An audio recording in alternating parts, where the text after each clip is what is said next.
Are you sick and tired of students who need to charge their cell phones in your classroom, asking you to use your outlets? Well, if that's the case, I'm going to teach you how to turn that into your new classroom phone charger.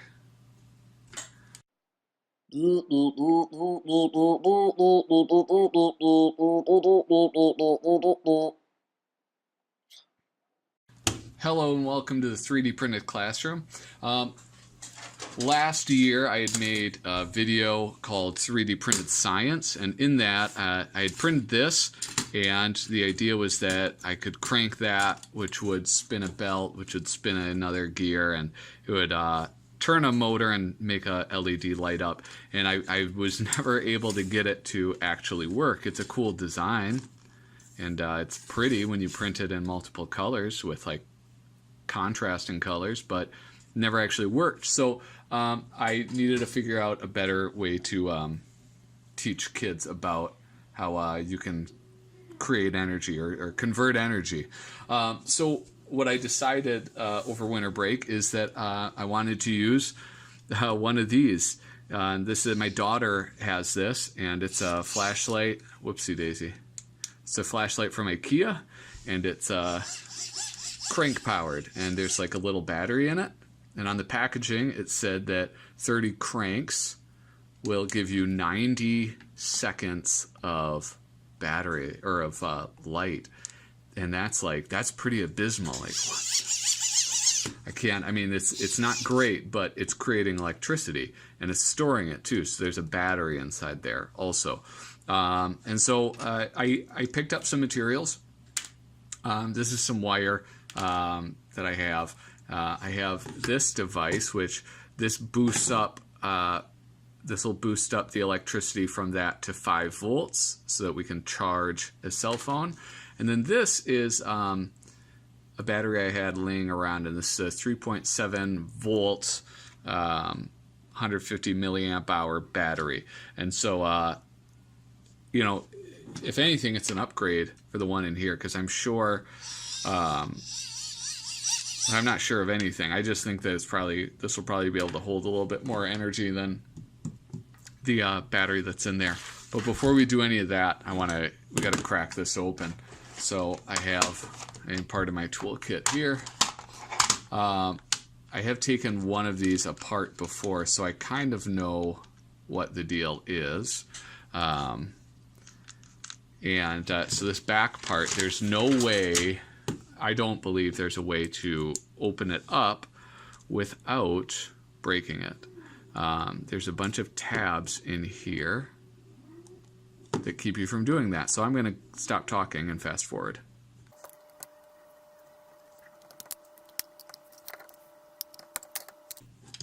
All right, so I managed to save a few. And so like a few kind of cool things about this. They do make it a little dummy proof. This can only go on one way, and there's a hex shape that matches up to this handle. This handle is kept in with a little clip, so that you can't pull that off. So aside from that, then we have these 4 screws right here, which I'll take out now.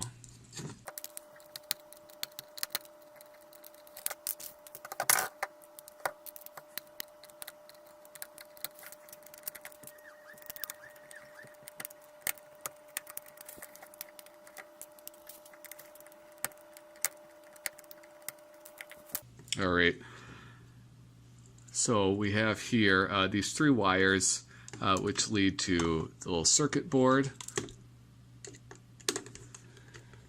Now the 3 wires surprised me when I saw them, because I'm used to 2 wires coming off of a motor.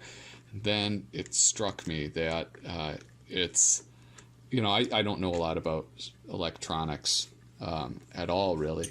But what's neat about this is those 3 wires are what allow the motor to generate the electricity, whether it's spun in one direction or the other. I'm pretty sure. I don't know. Wait, now that I say that out loud, I wonder if that's even true at all. All right, so when we pull this out, we can see the board, we can see the battery. I am going to remove the battery and upgrade it.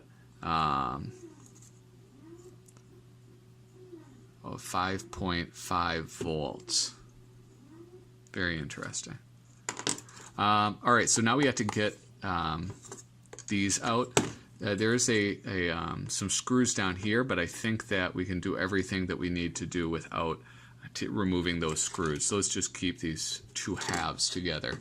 Oh, I kind of got some of these screws mixed up. I can't do that. Now, this part is a little bit more difficult. So like I got these tabs out, but these ones are really weirdly shaped because this cap went on and then is twisted to lock into place.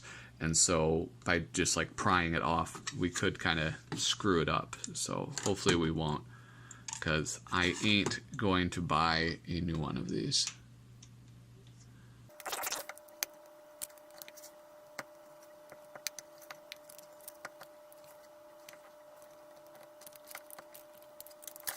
All right, that came off fairly easily. I did scratch this up a little bit, but that is okay. Here I have that lovely crystal. Now to get this out, there we go. There's just a spot that you can press to get that out, and then it should lift out. All right, so we have our LEDs and that whole board, and then we have our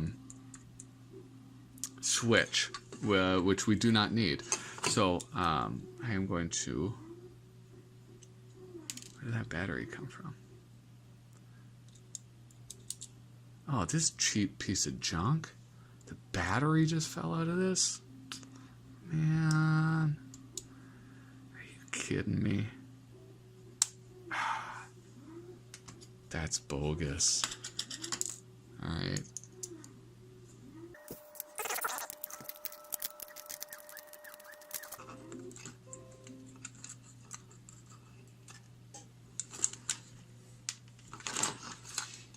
All right, so now to remove this whole assembly, I'm just going to hit this with my soldering iron and remove the wires. I'm going to try to do this without helping hands or anything like that.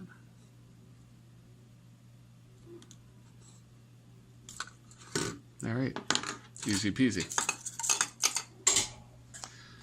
All right, so this, before we get rid of everything, we're going to take off this black bracket because without the black bracket, this kind of rubber, not kind of rubber, this rubber bracket will fall out, and we want to keep that in. We want a nice, we want it to look good. All right, we're going to be using this as an education tool, as a frustration tool when children annoy us and want to plug their cell phones into the wall. And so we want it to look good. We don't want to look unprofessional. Drat.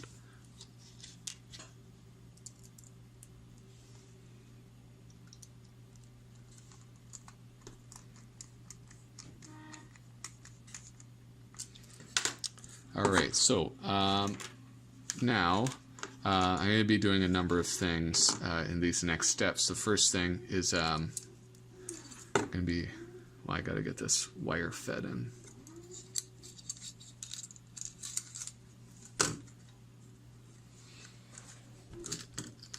Which way is which? All right, so these are our buttons. So the buttons are down here, and we are going to solder in the wires. I should probably put this on camera.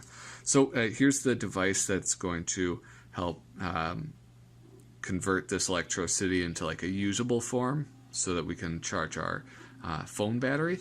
And so I'm going to be, it's like pretty clearly labeled positive and negative. So I'm going to be soldering these in place.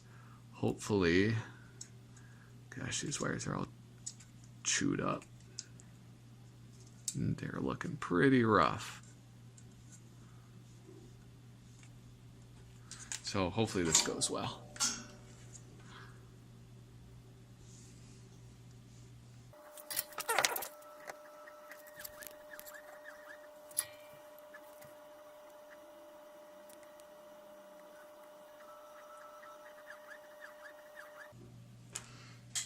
All right, I think that's pretty snug.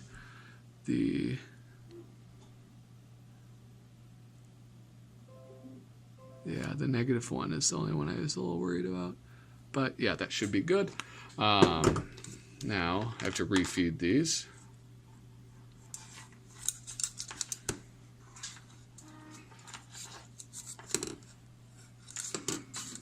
And next up will be soldering these into the board. Again, the board thankfully has everything clearly labeled, positive and negative.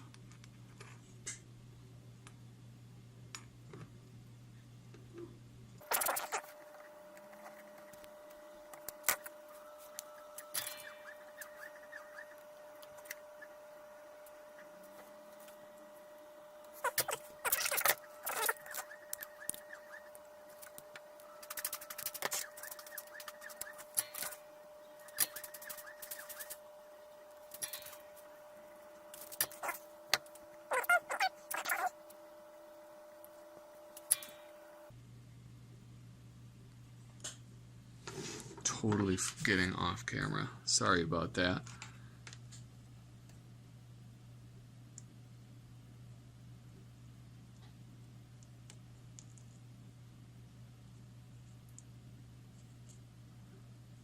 All right. Oh, and it was blurry.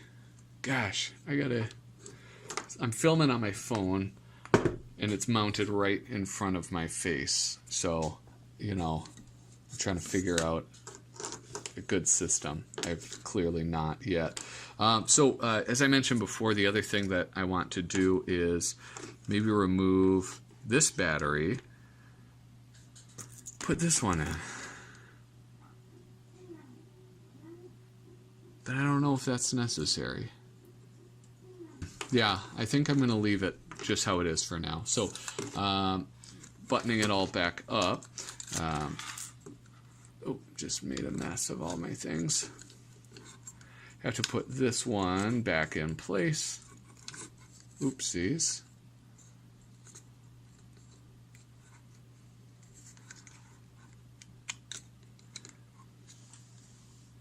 All right, putting this back in place. Now I have to figure out a way to screw this in without a screwdriver that has a magnet on it. So bummed out about that.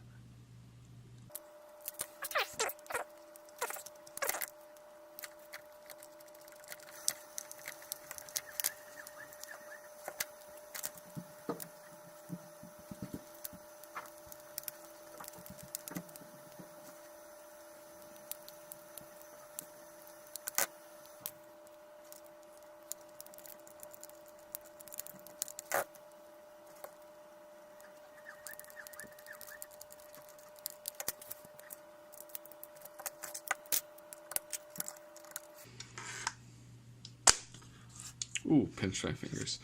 Okay, so we have it mostly buttoned up. Now, the only thing that we need to do is figure out a way to create a holder for this that will replace this glass lens. So I've done most of the measurements so far. And so what I have is a disc with an overall size of it's like a 60 millimeters, and then on top of that there is a another smaller one, and that is 56 millimeters, and there's a total height of 3 millimeters. And I would say that, so if we're looking at like a kind of a side view of it, it looks like that. So I should probably do that because we'll have a 1 millimeter lip. That is that larger 60 millimeter circle, and then the height for the 56 millimeter will be the 2 centimeters to give us that total height of, or I'm sorry, 2 millimeters to give us the total height of 3 millimeters. And then for the USB, it is a rectangle that's 13 millimeters by 6 millimeters. And so for both of those, I've rounded up.